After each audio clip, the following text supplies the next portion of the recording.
Hello viewers, Manoj Bajpai Prem కథ మూవీతో టాలీవుడ్లోకి entry ఇచ్చిన బాలీవుడ్ విలన్. పుట్టి పెరిగింది బీహార్లోని బెల్వా అనే ఓ చిన్న పల్లెటూరులో.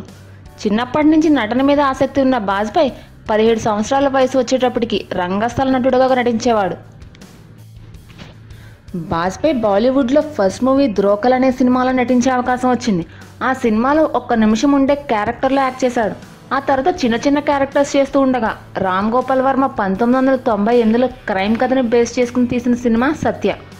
ఈ ఒక్క సినిమా బాజ్పేయి స్టార్డమ్ని అమాంతం పెంచేసింది. సత్య సినిమాకి national film award for best supporting actor, Filmfare critics award for best actor అవార్డుని అందుకున్నాడు. ఒక్క విలన్ క్యారెక్టర్స్కే కాకుండా నటుడుగా తనేంటో నిరూపించుకునే చిత్రాలు చాలా నటించాడు బాజ్పేయి. అందుకే రివార్డ్స్తో పాటు అవార్డ్స్ కూడా అతని సొంతమయ్యాయి. బాజ్పేయి తెలుగులో మొదటి చిత్రం ప్రేమ కథ.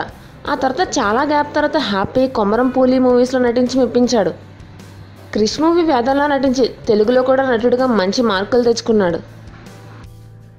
నేషనల్ స్కూల్ ఆఫ్ డ్రామా నుంచి ఓంపూరి, నజీరుద్దీన్ షా వంటి యాక్టర్స్ వచ్చారని తెలిసిన బాజ్పేయి 3 సార్లు అప్లై చేశాడు. కానీ అప్లై చేసిన ప్రతిసారి రిజెక్ట్ చేయడం వలన ఒక టైంలో సూసైడ్ చేసుకోవాలి అనుకున్నాడట. బాజ్పేయి చెల్లెలు పూనమ్ దుబే ఫిల్మ్ ఇండస్ట్రీలోనే ఫ్యాషన్ డిజైనర్గా ఉన్నారు. బాజ్పేయి ఢిల్లీకి చెందిన అమ్మాయిని వివాహం చేసుకోగా అది ఎక్కువ కాలం నిలబడలేదు. ఆ తర్వాత హీరోయిన్ నేహాని 2006లో వివాహం చేసుకున్నాడు. నేహా కరీబ్ అనే మూవీతో బాలీవుడ్లోకి ఎంట్రీ ఇచ్చింది. కరీబ్ మూవీలో బాబీ డియోల్కి పేరుగా నటించింది. ఆ తర్వాత బాలీవుడ్లో కొన్ని సినిమాలు యాక్ట్ చేసినా ఏది క్రేజ్ తెచ్చిపెట్టలేకపోయాయి. తమిళ్లో కూడా ప్రభుదేవాతో నేహా యాక్ట్ చేసింది. మనోజ్ బాజ్పేయి నేహాకి ఒక కూతురు ఉంది.